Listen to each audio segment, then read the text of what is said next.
तो भाई देखो, कुल मिला के बात ये समझ में आ रही है कि रोमन रेंस को अपनी ब्लड लाइन में और किसी बंदे की कोई जरूरत ही नहीं है, फिर चाहे वो नाम सैमी ज़ेन का ही क्यों ना हो। तो हमारी इस बुलेटिन में बने रहना, अभी बात करेंगे उसके बारे में भी। लेकिन मंडे नाइट रॉ पे हमको सबसे पहले जो स्टार्टिंग है वो बेकी लिंच के साथ देखने को मिलती है, जहां पर वो बताती है कि कैसे सारे लोगों ने प्रे करी थी कि मैं दोबारा से सक्सेस का लैडर क्लाइम नहीं कर सकती, मैं दोबारा से चैंपियनशिप तक नहीं पहुंच सकती। लेकिन आज देखो ट्रिपल थ्रेट मैच में, रॉ वुमेन्स चैंपियनशिप के लिए मेरा मैच है, वो सारी पुरानी बातें याद दिलाने की, कैसे उन्होंने चैंपियनशिप को हारा नहीं था, आस्का को उन्होंने दिया था, फिर उनको लगा था कि आस्का से चैंपियनशिप लेंगी, सारी चीजें वैसी हो जाएंगी, बट सारी चीजें वैसी नहीं हुई। मतलब ब्ला ब्ला ब्ला ब्ला ब्ला। बेकी लिंच जो अपना बिग वो द मैन वाला सारी चीजें करते हैं, शिट, वो सब चल रहा था यहाँ पे। बेकी लिंच ने यहाँ पर आकर इंटरफेयर किया और वो सिंपली सॉरी आस्का ने आकर इंटरफेयर किया और वो ये कहती है nobody is ready for Oscar. आपको पता है आस्का के प्रोमो ज्यादा बड़े तो होती नहीं है, लेकिन वो 2-3 सेकंड के लिए जो चिल्लाती है बस उसमें वो सारा प्रोमो का काम कर देती है, जो कि मतलब सार्कास्टिक वे में नहीं, मैं वैसे वे में कह रहा हूँ कि वो अच्छा लगता है आस्का के मुंह से। कोई और करे तो वो क्रिंज लगेगा। फिर उसके बाद बियांका ब्लेयर भी यहाँ पर आ जाती हैं और वो बताती हैं कि मेरे से कोई चैंपियनशिप नहीं ले सकता, 100% तय है, मेरे पास चैंपियनशिप रहेगी। फिर वो ये भी कहते हैं ट्रिपल थ्रेट मैच है, मुझे पिन या सबमिट करने की जरूरत नहीं है, तुम दोनों आपस में भी कुछ चुल कर दोगे तो मैं तब भी चैंपियनशिप हार जाऊंगी, लेकिन मैंने तुझे इससे पहले भी रेसलमेनिया में हराया, बेकी लिंच में अब भी हरा दूंगी। ऐसा करके उन्होंने बेकी लिंच को उकसा दिया। अब बेकी लिंच को उकसा दिया तो यहाँ पर हाथापाई हो गई। अब हाथापाई कुछ ऐसी हुई है कि दोनों के दोनों, बियांका ब्लेयर और आस्का, एक दूसरे से लड़ रहे हैं सिर्फ इसलिए कि कौन बेकी लिंच को मारेगा। तो ये सब इनके बीच में ऐसे पंगे ड्रामे चल रहे थे। उसके बाद बेकी लिंच को मार मूर के भगा देते हैं और रिंग में जो है ये आस्का और बियांका ब्लेयर होते हैं। अभी वैसे इसलिए भी ये थे क्योंकि इसके ठीक बाद हमको आस्का और बियांका ब्लेयर के बीच में सिंगल्स मैच भी देखने को मिलता है, क्योंकि ट्रिपल थ्रेट मैच इनका होना है। तो ये तो WWE का है, जब भी मल्टी पर्सन वाले मैचेस होते हैं आपस में ही ओपोनेंट्स को भिड़वा दो और उनके जो है रॉपर मैचेस बना दो, जो कि ठीक भी है। इससे सिंपल तरीका WWE के पास और कोई है नहीं, जब क्रिएटिव ज्यादा ना चले तो ऐसे सिंपल तरीके WWE बहुत बार यूज करती है। अब दोनों के बीच मैच हुआ और मैच के रिजल्ट कुछ इस तरीके से निकलता है कि बियांका ब्लेयर इस मैच में आस्का को पिन कर देती हैं। अब बेकी लिंच से रहा तो जाएगा नहीं, वो तो आएंगे रिंग के अंदर मारने। दोनों को ही बजा दिया उन्होंने, ना सिर्फ आस्का को बल्कि मैन हैंडल स्लैम उन्होंने एंड में बियांका ब्लेयर को भी लगाया था। तो एंड में जो है उन्होंने इस तरीके से स्टैंड टॉल किया, मतलब भले शुरू में वो पिटपिटा गई थोड़ी सी, लेकिन एंड में उन्होंने बता दिया कि उनका जो परचम है वो लहरने वाला है eight Hell in a cell. Triple threat है, तीनों सुपरस्टार्स का विमेंस डिवीजन में ठीक फ्यूड है, इसके बारे में कुछ बुराई नहीं कर सकते, कुछ ऐसा बेकार WWE नहीं कर रही।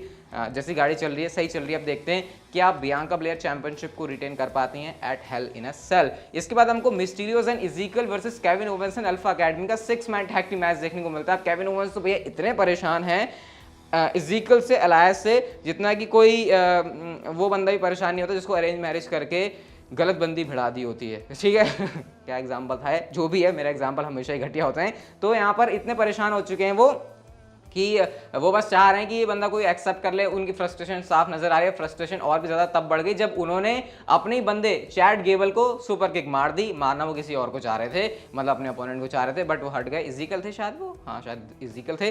अब वो सब हो जाता तो उसके बाद पिटाई हो गई। फिर चैट गेबल की बहुत अच्छी तरीके से उनको 619 में लगा, अच्छे से उनको बजाया और विक्ट्री हो गई। केविन ओवेंस साइड में जो चिल्ला रहे हैं कि ये क्या हो गया, क्यों हो गया, क्योंकि उनकी टीम को विक्ट्री नहीं मिली। अब देखते हैं कितना टाइम लगता है केविन ओवेंस को ये प्रूव करने में कि इज़ीकियल ही अलायस है। कोडी रोड्स का हमको नेक्स्ट प्रोमो देखने को मिलता है और भाई साहब मजा आ गया इस पूरे सेगमेंट में ना, बिल्कुल मजा आ गया। इसको सही से सुनना।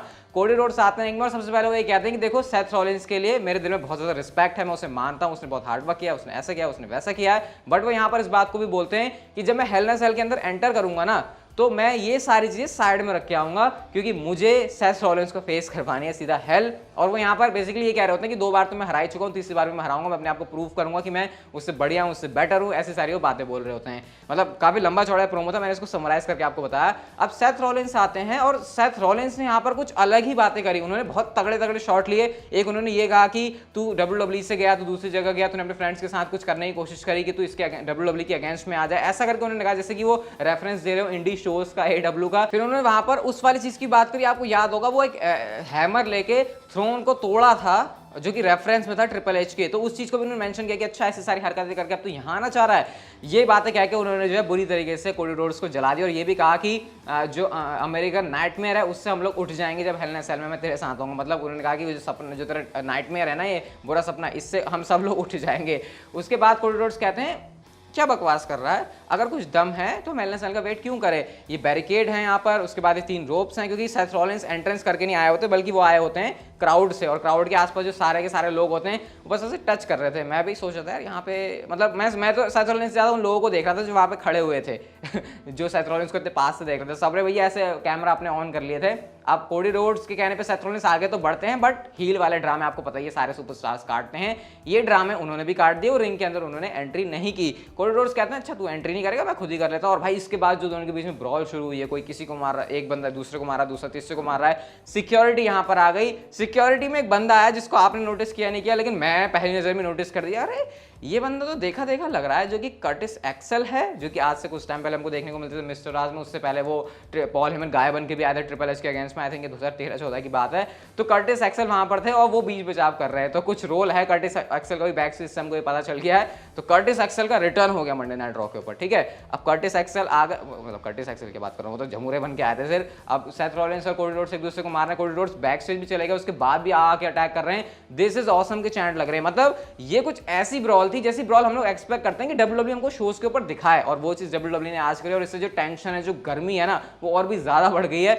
अब वेट नहीं हो रहा हेल इन अ सेल के इन दोनों सुपरस्टार्स के मैच का। आई थिंक इनकी परफॉर्मेंस बहुत मस्त रहने वाली है। एलेक्सा ब्लिस और डूड्रॉप का मैच था, निकी एश ने इंटरफेरेंस कर दी, उसके बावजूद तो कुछ फायदा हुआ नहीं। एलेक्सा ब्लिस को मैच में विक्ट्री मिल गई। मिस टीवी का भी सेगमेंट था जहां पर स्ट्रीट प्रॉफिट्स आते हैं, 24/7 चैंपियनशिप के लिए टाइटल एक्सचेंजेस हो रहे हैं।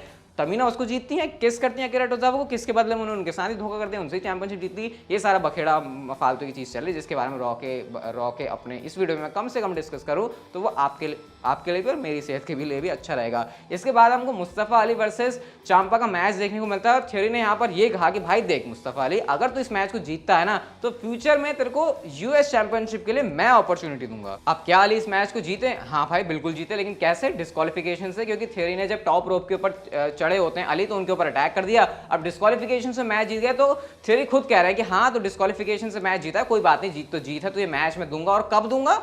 अभी दूंगा। और ऐसा उन्होंने इसलिए कहा क्योंकि अली की हालत तो वैसे ही अंजर पंजर हो रखी थी, तो उन्होंने कहा कि भैया इसको अभी हरा दूंगा तो मामला ठीक हो जाएगा। और उन्होंने मैच में हरा भी दिया अली को यूएस चैंपियनशिप के मैच में। एडम पियर्स आते और कहते हैं ये तरीका कुछ सही नहीं है, और उन्होंने ऐसा कहा कि विंस मैकमैन के थ्रू ऐसी कुछ बात ऐसे पहुंची है कि हेल इन अ सेल के अंदर अब तेरे को फिर से अपनी चैंपियनशिप को डिफेंड करना पड़ेगा अगेंस्ट मुस्तफा अली। ये चीज सुन के थ्योरी क्या रहते हैं, ठीक है कर लेंगे, ज्यादा उनके कोई एक्सप्रेशन नहीं था, लेकिन मुस्तफा अली काफी खुश थे कि उनको यूएस चैंपियनशिप के लिए अपॉर्चुनिटी मिली है। अब प्रीमियम लाइव इवेंट के अंदर अपॉर्चुनिटी मिलना चैंपियनशिप के लिए वो बड़ी बात होती है, उसको डब्ल्यूडब्ल्यूई ऐसे मेजर वे में दिखाती है। तो क्या मुस्तफा अली के पास कोई चांस है? आपको क्या लग रहा है मुझे बता सकते हो आप लोग कमेंट सेक्शन के अंदर। The Usos versus Shinsuke Nakamura and Riddle का हमको टैग टीम मैच देखने को मिलता है, जो कि लास्ट वीक से डब्ल्यूडब्ल्यूई एडवर्टाइज कर रही थी। और आज जो मैच शो के ऊपर हुआ, तो रिडल के अंदर वो जो गर्मी है ना रिवेंज लेने की, रेट्रिब्यूशन की, वो चीज़ साफ नजर आ रही थी। और नाकामुरा भी यहाँ पर बढ़ चढ़ के चीज़ों में हिस्सा ले रहे थे। बट वही है कि उसोस को अनडिस्प्यूटेड चैंपियंस वो हैं और उनको अलग से इंट्रोड्यूस किया जाता है, भाई वो अपने आप में सबसे स्पेशल बात है। लेकिन मैच का रिजल्ट कुछ ऐसा निकलता है, जब उसो ने आके वो जो स्कूटर है ना रिडल का, वही उनको बजा दिया, तो डिस्क्वालिफिकेशन से मैच खत्म हो गया। बट यहाँ पर जो एंड में स्टैंड टॉल किया वो रिडल और नाकामुरा ने किया था, क्योंकि उन्होंने को मार मूर के उन्होंने भगा दिया। तो भले ही सुताई उनकी जरूर हुई, लेकिन उन्होंने कम बैक करके उसोस को वहां से लपेट दिया। अब कंटेंडरशिप के लिए मैच था, चैंपियनशिप कंटेंडर्स वाला मैच है, तो इसका मतलब दोनों इन सुपरस्टार्स को, नाकामुरा और रिडल को, चैंपियनशिप के लिए अपॉर्चुनिटी मिलने वाली है। तो ये अपने आप में एक बड़ी बात है। अभी रैंडी ऑर्टन इस वाले सिनेरियो से गायब हैं, तो इंटरेस्टिंग होगा देखना जब उनकी एंट्री होती है, तो यहाँ पर जो मामला है वो कैसे चलता है। रिप्ली और मॉर्गन का भी हमको सिंगल्स मैच देखने को मिला, जहां पर रिंग साइड पर डेवन प्रीस्ट और एजे स्टाइल्स से। अब वही है, रिंग साइड से ऊपर ये सुपरस्टार्स भसड़ ना करें तो ऐसा तो हो नहीं सकता। और जहां तक बात रही इस मैच के विनर की, तो लिम मॉर्गन ने यहाँ पर रिप्ली को हरा दिया। बट ऐसा होने के बाद ही इनके बीच में पंगे भी हो जाते हैं। डेवन प्रीस्ट ने एजे स्टाइल्स को फोड़ा, उसके बाद डेवन प्रीस्ट ना लिम मॉर्गन की तरफ बढ़ रहे होते हैं, बट तभी फिन बैलर ने यहाँ पर आकर सेव किया। और नंबर्स गेम वाली सिचुएशन जो आज तक जजमेंट डे खुद बनाती थी, उनके ऊपर खुद बन गई, क्योंकि एज यहाँ पर नहीं थे। फिन बैलर, एजे स्टाइल्स और लिम मॉर्गन ने मिलकर दोनों सुपरस्टार्स को यहाँ पर तबाह कर दिया। और उसके बाद इस तरीके से स्टैंड टॉल कर रहे थे। क्राउड को इनकी फैक्शन की जोड़ी काफी पसंद आ रही है। हालांकि मुझे लगता नहीं है कि ज़्यादा कुछ टिकने वाली है, क्योंकि ये तो तब तक ही है जब तक जजमेंट डे है, उसके बाद डब्ल्यूडब्ल्यूई को भी नहीं पता कि इसका क्या करना है। बाकी शो के मेन इवेंट के अंदर होती है बड़ी ऐसी कॉन्ट्रैक्ट साइनिंग। एमवीपी और ओमॉस हैंडीकैप मैच करने वाले हैं अगेंस्ट बॉबी लैशली। एमवीपी समझा रहे भाई तूने क्यों किया, मैं तेरे साथ अच्छा था, मैंने तुझे ऑलमाइटी एरा स्टार्ट किया, तूने सब कुछ खत्म कर दिया, ऐसे वैसे करके कॉन्ट्रैक्ट वगैरह यहाँ पर साइन हो रहे हैं। और उसके बाद पंगे भी यहीं पर हो जाते हैं, सारे सिक्योरिटी वगैरह आते हैं, सबको दोनों सुपरस्टार्स ने धो दिया, बॉबी लैशली और ओमॉस ने। एमवीपी साइड में खड़े हुए हैं। उसके बाद क्या होता है, सारी चेयर वगैरह सब टेबल उन्होंने फेंक दी इधर-उधर। सेड्रिक अलेक्जेंडर यहाँ पर आते हैं और उन्होंने चीप अटैक कर दिया उनके ऊपर, जिसका ओमॉस ने थोड़ा बहुत फायदा उठाया। बट एंड में ओमॉस को टेबल के थ्रू स्पीयर करके चित कर दिया बॉबी लैशली ने। तो उन्होंने जो एंड में स्टैंड टॉल किया है, और एमवीपी की तो जब फट रही थी ना चेहरे पर, पहले ओमॉस ने जब वो मारे ना बिग बूट, तब तो आ गए वो मारने के लिए, लेकिन जैसे उनको लगा कि अब ओमॉस पिट रहा है, तो उनका नहीं भैया मैं सरक लेता हूँ यहाँ से साइड से। तो ये पूरा मंडे नाइट रॉ का एपिसोड था।